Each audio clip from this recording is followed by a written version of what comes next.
Excellent. All right, I'm Sam Humphries. So I've met most of you at some point over this. I've probably given you some crappy swag, some great swag. But let's go down the line and folks introduce themselves. And we're going to talk to some of our amazing sponsors and why they're here and why they love us. But would you like to introduce yourself and tell us a fun fact, made up or otherwise? Hello, Ryan Brady. I'm Cyber Engineering Lead for BAE Systems Digital Intelligence. So that is a really broad range of work from vulnerability research and reverse engineering, all the way through to full stack engineering, behavioural science, a whole host of things. So BAE Systems tried to pull that together, and I'm leading on that. Funny fact, I probably had a few drinks in that photo, actually, and I didn't realise that was the one that was going to be used. So. Surprise. My turn. I decided to take a leaf out of Chris's book and try and describe myself in 5 words. So uncool, if that's a word, that's me. Definitely too uncool for this sector. A mum to 4 Sphinx cats. They're the hairless ones, in case you didn't know. I am a geek, an autistic geek, and I cheated with the last one to say whether I'd be a mum. There we go. You can hyphenate, I feel. There you go. Go on, Nick, over to you. Hi there, I'm Nick Prescot from Nettitude. Before I did my speech today, I was to get the audience excited. I won Britain's Got Talent 2017. That didn't happen. I don't know why people think that, but I basically I'm a virtual CISO for about 5 or 6 companies. So basically, I just go from one building to another, try and forget the last lot and remember the next lot, and try and keep a straight face. Maybe get the names right. Maybe not. Everyone's called Dave, right? Cool. All right, so these events, I love a B-sides. I may know many of you from different B-sides around the country, world. These events aren't possible without sponsors, really. It's difficult to put them on without sponsors. Not impossible, but if you want a great building, and you want food, and you want cool swag, and all the rest of it, sponsors are dead important. And it's interesting, I get asked a lot, like, why do we spend this money with the community? Why do we get leads? And I don't want leads, I like giving back. I'd love to hear from all of you, and we'll come back this way, I feel. That's all right. Sounds a bit rude. Why are you here? Why did you choose to sponsor B-Sides Lancashire? And what does it mean to you? So, Nick, do you want to go again? Well, I was invited to come here. I kind of lived down the, and I think it's really interesting to see so many different range of skills and talent here. I think all the presentations here have kind of looked at things in a kind of really technical way. And I think for me is I spend my whole time in front of non-security corporate environments, and it's really interesting to see how everyone's looking at things from the technical engineering side. And I think that it gives a good flavour to what I do on a daily basis. Kind of keeps me grounded. Awesome. Andrea, why are you here? Yeah, why am I here? I ask myself that question every day. I think I was just walking past. Upon it. I think it is an event really, or a community that's really warm. Don't know if anybody else gets that sense. There's a real sense of that community. I think as a business, we're all about removing barriers and getting people involved, and I think B-Side really aligns closely to that. I felt that massive support and honesty throughout the day, so I think it's for us just the perfect fit. Awesome. Ryan? I think BAE Systems have always had a strong heritage in the Northwest. And I think as technology becomes ever prevalent and a key part of things that are being delivered by government or by business, we're really keen to be part of that. I think coming up here, I'm based in Gloucestershire, attending some of the B-Sides events down in those areas, it's amazing how first event here is really, really interesting, really exciting to be part of. And I think really want to sort of jump on that enthusiasm and make sure that it kind of grow and develop. So BAE is really keen to support that. I love it. Now, and my next question was going to be specific to the Northwest, but before I go to the panel, how many of you lot, this will be a hands up thing, please, or, a leg or whatever you like, how many of you are sort of local-ish, sort of within an hour's drive or something? It's a lot. It's good. That's good. I mean, we... sort of. We do have some serial B-siders in the house. Who's been to more than 3 B-sides this year? Well, this year, in the last 6 months, yeah. That's good. And it's nice. I always see there's a core crew of people that just seem to show up every time, including me. But I think it's good having that local connection. We haven't had a B-Sides in the Northwest since 2019. So to see this happen for like a first one really for Lancashire specifically is incredible. So like big up all of you for coming. But the Northwest, you've just kind of talked about why that's important. Anything you want to add on that before I go round again? I think just in terms of the B-Sides themselves, for me, it's about building that community, isn't it? Creating culture, getting people, getting that point we raised earlier about collaboration. It's so important. What's happening in industry and business. So I think that these sorts of events enable that. The more of these sorts of events happen, the more that we'll get that join up. Love it. Andrea, why do you love the Northwest? I'm glad you repeated the question, and I kind of forgot where we were going. I love the Northwest. I think it is second only to Yorkshire. I think it is. Sorry.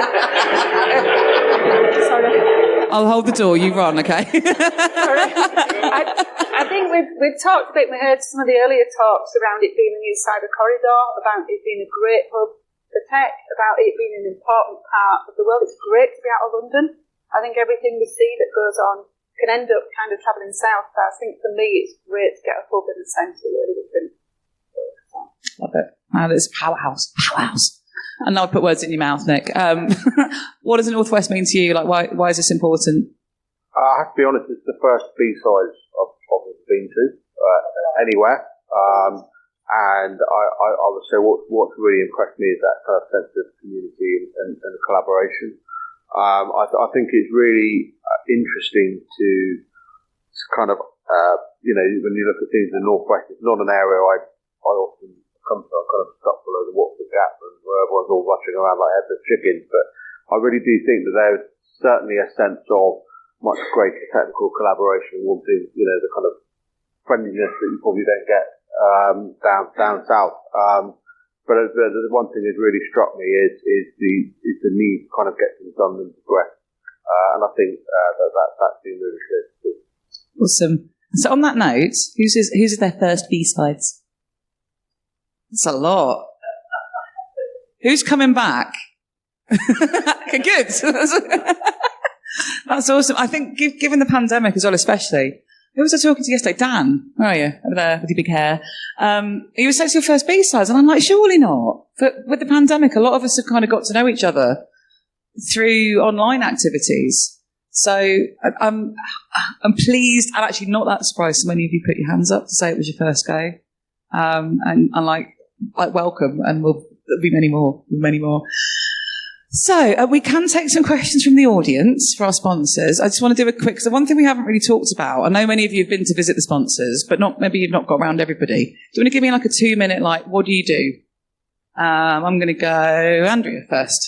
Okay, what do we do? Well, we look at career changes, so we look at reskilling people from any background. So you kind of been a dancer, a taxi driver, a chef, cyber professional, a tech professional, and reskill them into cyber roles in 16 weeks. That is hugely diverse and some amazing people. Brilliant. We love Capslock. It was awesome. A little round of applause for Capslock. Yeah. It's super cool. Nick, what's Nettitude? So, I don't know anything is kind of community-based itself, and that's really fantastic. So what we do is we kind of do what we call CISO services. So basically we go in and a company won't have a CISO, or they won't have a head of security, or they'll have an IT manager, or something that's been bumbling along with, or they'll just have bought, usually what happens is they bought Microsoft E5 and CrowdStrike, and they think everything's sorted, and then they think nothing's sorted. And we go in and just kind of take them along that journey. I think everything what Chris was saying in his presentation is that we just kind of go in and do lift the bonnet up, do the heavy engineering, kind of really look at the engine, and then kind of take them on that road to maturity. And I think the biggest challenge we have is not telling everyone about the risks, the vulnerabilities, the threats, and the fact that they're about to get hacked, and if they do get hacked, they need to call their cyber insurers and all that. The biggest challenge we have is not just changing the culture of the IT team, but getting all the end users to be much more aware about what they do. And I think that is what Chris was saying earlier in his presentation about speaking their language. It's there at all levels. It's from the end user to the person on the security guard, and essentially at the board. And actually, one of the things we see a lot is you always get a non-exec director who turns up and he goes, "I'm a cyber expert," because he's basically been to the last board, whereas another, and he's come along and giving all of this and all that. So I think people are aware that there is no modern company these days that doesn't have a system or some cyber element to it, but they're still stuck. A lot of them are still stuck in stuff from 10, 20 years ago, and you meet all sorts of wild characters at all levels, and I think that's the real challenge. I really want to call BAE BAE, but I know that's really not what it's called. But anyway, tell me about BAE. Come on, Ryan. It's quite a big organisation to talk about. You do one or two things. Well, so essentially we're a very big organisation, about 90,000 people globally, and a lot of that is delivering platforms to the military, to government. I suppose the area that's more relevant to these sort of conversations is our digital intelligence business, which is about provision of services and products that are range from vulnerability to reverse engineering all the way through to sort of cross-domain capability or data science. And just a growing area of psychological aspect to that as well. It's a pretty broad company, and you can bring in a whole host of different skill sets, and I think that's what's, again, just pick up on that collaboration point, that's what's really key here, is it's not just about necessarily being completely technical. There are whole different undergrounders of this, from psychological through to technical, that are really important to collaborate together. So BAE Systems is trying to spearhead some of that thinking from an industry perspective. It's really it's work, I would say that, obviously. Anyone who wants to join. Excellent. As well. Yeah, BAE is not small. How many people are there at BAE-ish? 80,000 globally, 90,000 globally, sorry. Digital intelligence. Wow. Big presence in the UK, but also internationally, where we again sort of deliver similar sets of skills or capabilities. Wow. Capslock's about the same size, right? Yeah. Similar. Give or take. Yeah. And Nettitude, how many are there? How many are there of you at Nettitude? Nettitude. Well, you can't. You're right. You might know. So Nettitude, I think we have about 250, but we're part of the LRQA, which is the old Lloyd's Register. Right. The Lloyd's Register measures bits of ships going sinking or not sinking. Cool. And about 3,000 people. Wow. How many are at Capslock now? Because it's grown a lot, isn't it? Yeah, no, It's amazing. comparable size, I'd say, around 25. Yes, yeah. Not 1,025. Yeah, no, it's amazing. All right, cool. I'd like to take some questions from the audience. How are we for time? We're good, because the green light says we're good. Any questions? Get up and walk around. You must want to know something. Here we go. I'll come over to you. Hang on. Why would I want to get into cyber?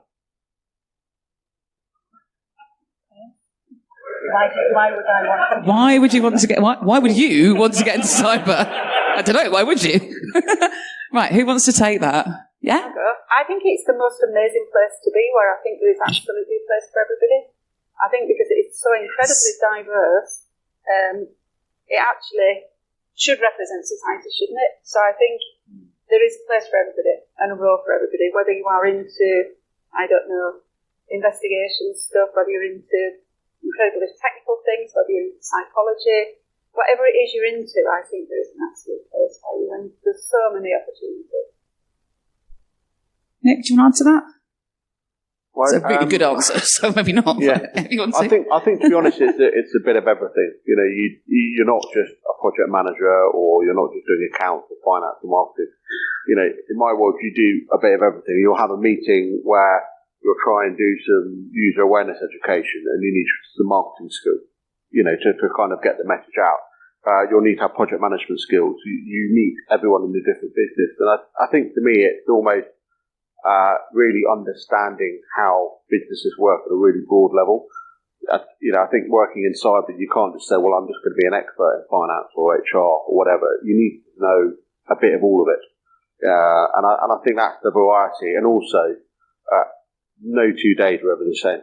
You do your normal job, and then something happens, usually about 4:35 on a Friday, and you're just like, oh my God, what's happened? And I think it's that kind of mixture of the BAU trying to make things go better, but the excitement of, I know you shouldn't say incidents are exciting, but they are because everyone pays attention.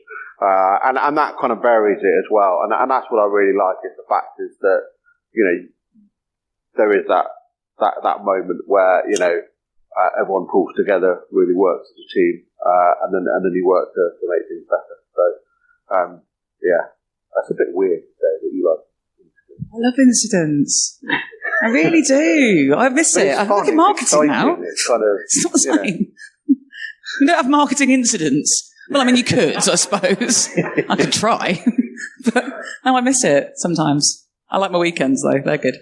Brian, do you want to add to that? Yeah, I mean, I think for anyone who likes solving really knotty problems, it's a really great area to be. It straddles every aspect of society now, so there's so much breadth. You can work in defence, or you can work in fintech. There's a whole host of sort of applications of cyber skills in those areas. So the world's your oyster to a certain extent, and that continues to be that way for a long, long time to come.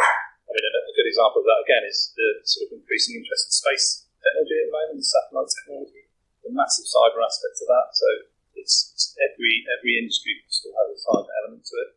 And if you really like solving those problems, then it's a good place to be. The question is, do you want to come and work in cyber now? We got a question over here. Thanks. So you've got a sort of variety of different geographical locations, and a lot has been made about the talent in the Northwest. So from your perspective, what does the Northwest and this community need to do to realise that potential and make the Northwest a cyber powerhouse? Who wants to take that? I didn't want to go first twice if it starts to feel rude. I think it is understanding the resource that already exists here and actually how you tap into that resource. The best places to find people, to speak to people. I think quite often we end up doing the same kinds of things and expecting a different outcome. So I've been disrupting it a little, trying something new, and finding those people that are hard to reach. And I did a little bit of research around the kinds of families that are in the Northwest, and there's quite a number of families in the Northwest that are non-working families, so children born into households where there is nobody in that household that works. And I think, how do you reach people like that, actually, who could have an amazing career in this state? So I think it's recognising that resource and doing something different. I think the trouble with the cyber industry, people perceive you've got to be some kind of cool pen tester that spent their teenage years hacking into NASA, blowing stuff up. No, but that's perception. And people, and I think also is that a lot of people think that people who work in cyber are just weirdos who say no, or they just spend their whole time kind of doom and gloom. And I think, especially around like London and the southeast, is there is a lot of kind of professions. There are lawyers, accountants, bankers. We don't like them, but they kind of cyber has emerged as a kind of serious profession. I think certainly when I started cyber 15 years ago, they were like, oh dear, your career gone south because you're in IT. Now they see cyber as a real critical profession for our society. And I think the reality is that there is a shortage of cyber people. But the trouble is we all set the bar too high. We always want the expert. And actually what we really need is people who can have critical analysis. People who don't, so many people I've met is like, you tell them to do 10 things and they'll just do it. In fact, that's not what we want in cyber. We ask you to do 10 things. I want you to critique 8 of them and ask you why you're doing it. And to me, I've hired people from completely non-cyber backgrounds, and actually they come from the humanities perspective, like politics or history, which ironically what I do at university, because it's all about persuading people, telling a story, coming up with a good argument, coming up with the empirical evidence. And in a way, cyber to me is not a science. It's not an exact science. It's always completely changing. It's shifting sands. It's different circumstances. And I think the real thing is actual communication. You know, at the end of the day, if something's going wrong with the baubles and the blinky lights, you need to tell someone who's non-technical, this is what's happening and this is what you need to do.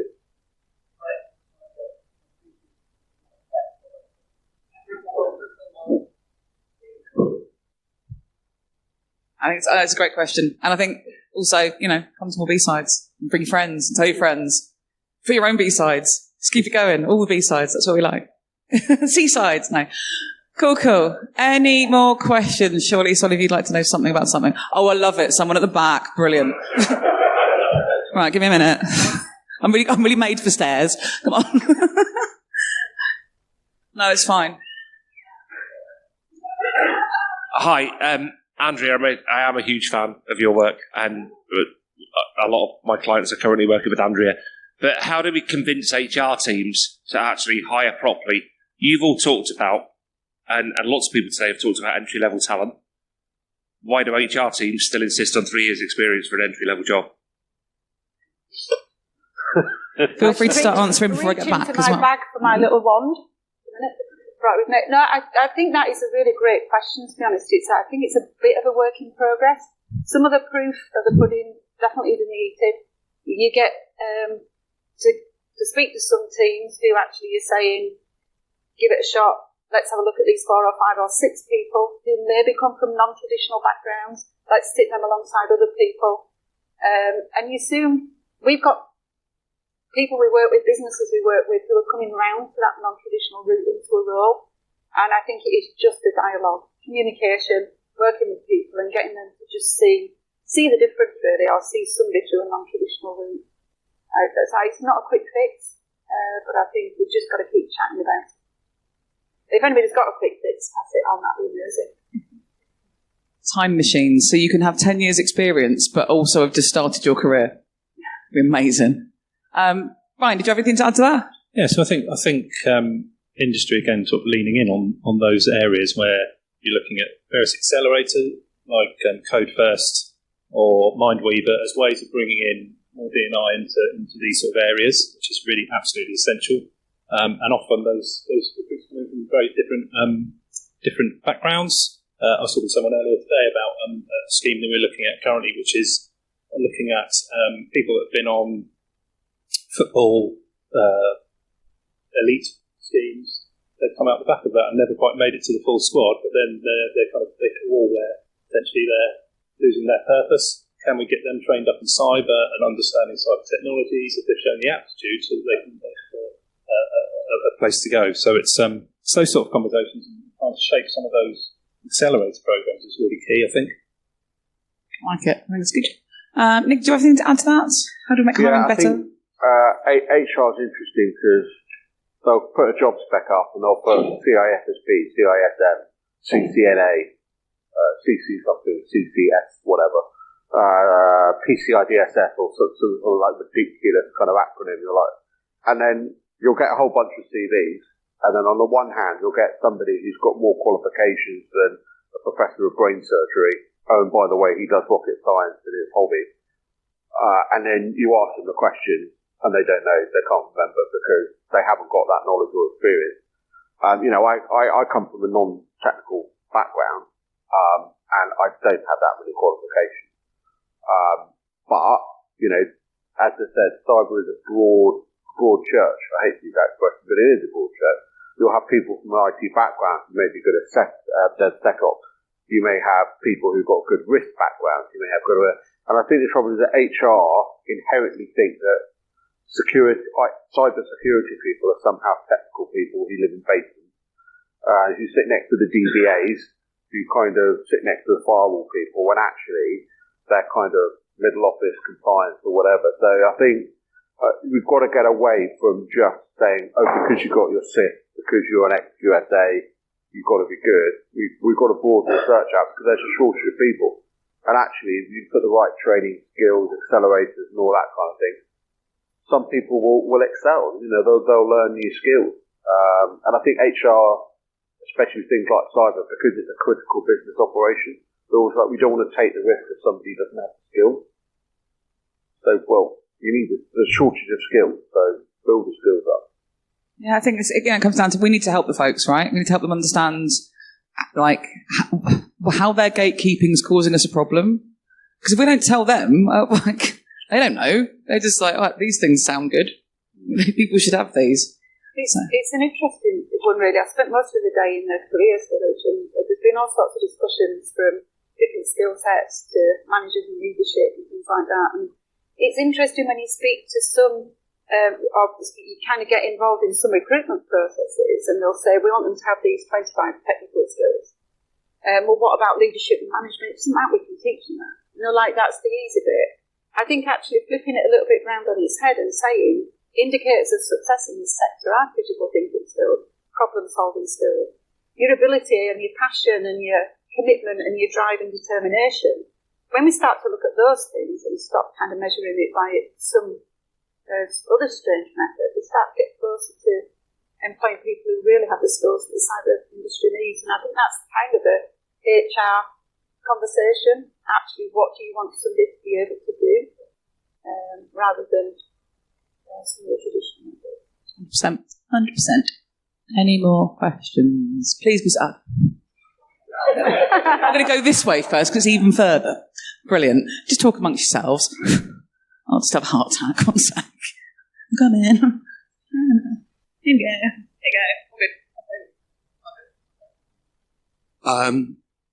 All of you, all three of you, who are on the panel have invested in B-sides because you think there's some type of return on investment. So for all of us who come from a different company, what is it about B-sides? What is it that you want to take away or gain from B-sides that we can say to our companies, look, there is a reason we're here. You should also invest in B-sides and in us. Well, what can you advise us? Thank you. I'm not going to come back down again. Ryan, I'm going to ask you to go first, please, from up here. So I think the value of B-sides is the community it creates, and the sort of flagging of demand from various different sort of areas, and really just creating that environment that allows the whole cyber community to flourish. And having worked in Gloucestershire for a long time, I can see that's sort of evolved over a long period of time in areas like Cheltenham. And I think the key thing there is that you're ahead of the game very much in that sort of discussion. And I think actually, just listening to what's happened today, it feels like there's that absolute enthusiasm already there. So I feel like a lot of the things that are happening, you're doing all the right things anyway. I'm not sure there's more that can be done other than more sorts of events like this, more opportunities to collaborate. I think being on the sort of leaning in terms of partnerships between academia, industry and government, for example, is a really key thing. So being at the forefront of some of those conversations can really make the region sort of world class. It is world class already, but we're just really building on that. And I think there's opportunity to do that over the coming years, which will really sort of accelerate the North West being a sort of centre of cyber excellence. That's a good answer. I'm going to go next. Andrea, what's your ROI? Yeah, I think we love Rosie. I mean, that's a big reason why we're here. You can't have a Rosie without ROI. I think Good. I think the other is kind of what I said around shared values. Culture is super important, and I think the community has an amazing culture, one that we align ourselves with. I think it is just that what do you do that actually reflects what your business is around. Yeah, I think it was, it's the first time, certainly in the last 3 months, everyone's kind of coming together after the pandemic. And I think, especially if you're an InfoSec person, when you're working at home in the pandemic, it's quite a lonely job because everything was just endless Zoom call. Bringing everyone kind of coming together as a community, I think is really good. But I think also it's really great that people from loads of different security experiences actually come together in the same room, because usually in a day job there's a team of 5 to 10 people if you're lucky in a large company, in a small company, and it's different mindsets for so many other jobs. And I think it's always really great to kind of share notes and just understand experiences and have that challenge viewpoint, because I think we're all trying to get to the same place. But, the best way to do that is to kind of see each other face to face. I mean, I'm sure people remember in the pandemic having virtual beers. That's gone away, hasn't it? So, everyone's meeting together now. And I think that's really important to maintain. No, you can't. That means I have to come back down again. Oh, there we go. That's it. It's still on the mic. That's okay. You can share. That's how it works. So, I just want to add, they're all brilliant. But as a council house scumbag from Liverpool, right? It's great that the Northwest gets to meet other people in the Northwest who are in the IT industry or in the security industry who think it's not just the bloody South all the time, right? And that is wonderful for this. It's a wonderful thing. It's also nice that you get to meet people with different vowels as well, I feel.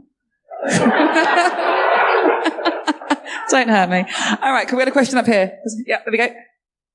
You've talked a lot about why you're here, and throughout the day people have talked about the challenges of the industry, but I'm intrigued. What has you excited about the next 5 years in the cybersecurity industry with how you guys each individually interact with it and how you all individually work?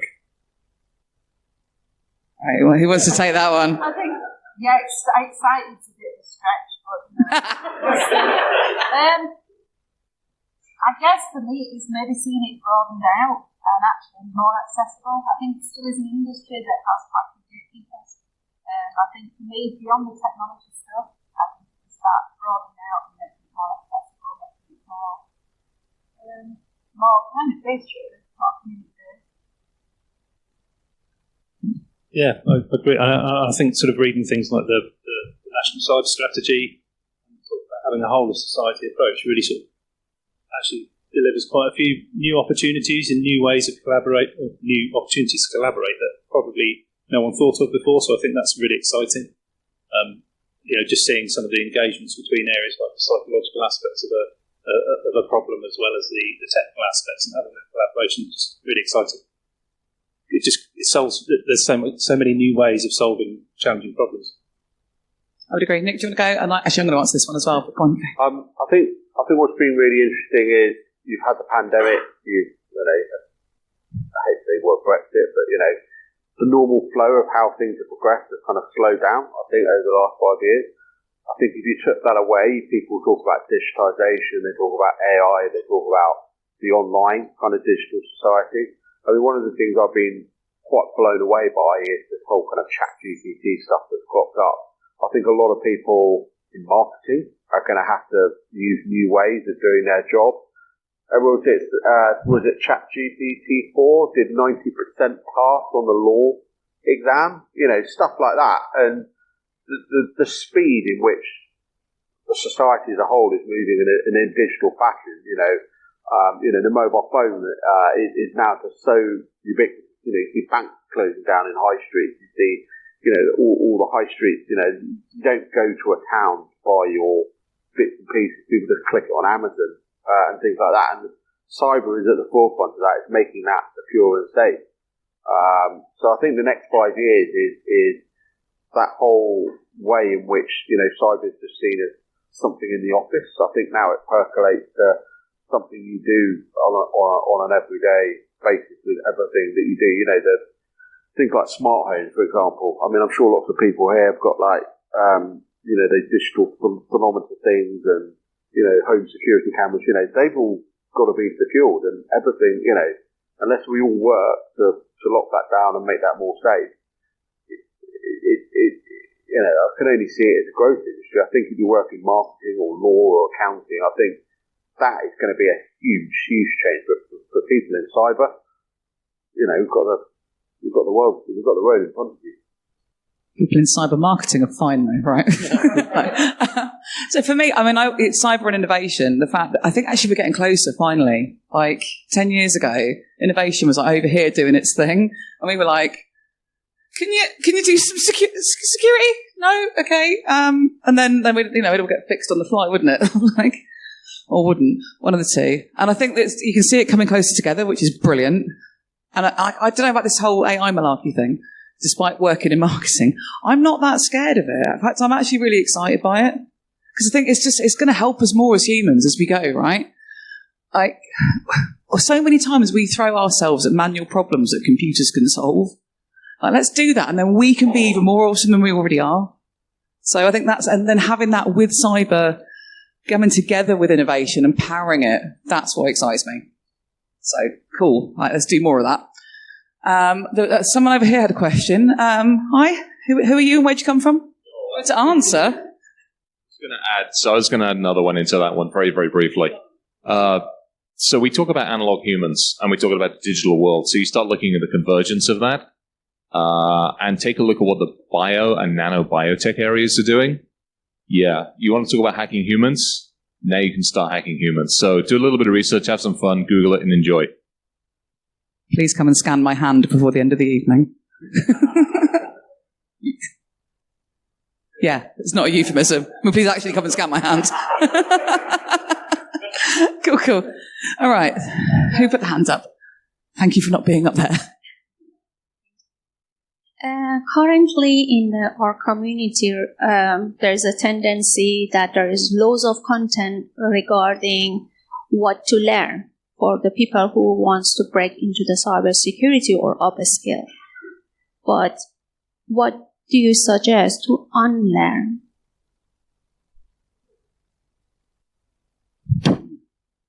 Who wants to take that? I want. What do you suggest to unlearn? I think your idea about what cyber is actually and actually come out with totally fresh paradigms.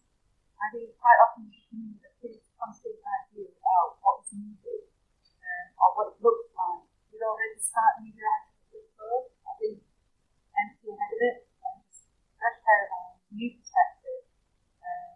And don't let anybody probably know. I think it is that, obviously, if I want to do it differently, I want to do it, I think that will be with it. Yeah, I think aligned to that, really, it's about having a bit of a multidisciplinary approach. So actually recognising that historically you might have skill sets quite siloed and they would solve a problem together. But actually, if you bring in other people, I keep talking about psychologists and behavioural scientists, that bring in different viewpoints and different disciplines, then that will help sort of solve some of those challenges. And I think that's something that cyber security, when it talks about whole society approach and attacking problems like that, is really key. Nick, bring us home. There's one thing I can learn is thinking it's just a technical role. It's a compliance role, it's a governance role, it's a risk role, it's a marketing role, it's a sales role, it's an everything role. Don't think it. Remember the IT crowd, like the guy that was on the bottom floor, and then the guy who was Noel Richards, wasn't it? He kind of sat in the back with flashing lights. It's not that ground floor technical role. It's, you should be up there, sitting there, going up all areas of the business. Don't think it's just a technical role. Technical helps, but it's soft skills. Yeah, we need communicators. We need marketing people, right? No, 100%. I think they're great answers. We're getting close to time. I don't know about you, I can smell the bar. There's still a little bit more to go. Where are we at time-wise? A couple of minutes. 6 minutes? We're going to quarter. Okay, I'll carry on a bit longer then. Any more questions? Is there some more questions? Questions from down here, please. Yeah, that's close enough. Hang on. There we go. Hi, so you've spoken about more soft skills and things like problem solving and troubleshooting and that sort of thing. In an interview environment, that's pretty easy to demonstrate, right? Because you can stick aptitude tests under your nose and that sort of thing. How would you demonstrate it on a CV without it just sounding like the usual twaddle you get about working in teams and that sort of thing?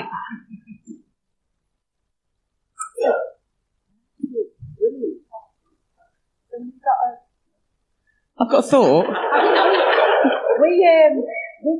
actually at Capslock don't call them soft skills. I think that's absolutely fine. We call them impact skills. Nice. So I think that's the first thing, is looking at them differently and actually tightening them on your CV, my impact skills, because they really do impact. And I think sometimes it is often a short little snippet of not just what you've got, but how you can demonstrate it. So rather than saying I've got great teamwork skills, it is more around I can deal with good conflict and all these demands. I think it's bring it across as a client, if that makes sense. But I would definitely retype them in Pascal. I'm doing my CV tonight. That's happening. I love it. Any other adds to that? It's a difficult one, isn't it? Yeah, it's good. Cause I would say it's really with the stuff you put on the CV, it's the kind of empathy with the audience, because every department that you deal with, when you, as you say, have those impact skills, you're going to be dealing with people who have different mindsets to yourself. When you go to an HR person and you say, I want to make sure that all the users are doing the usual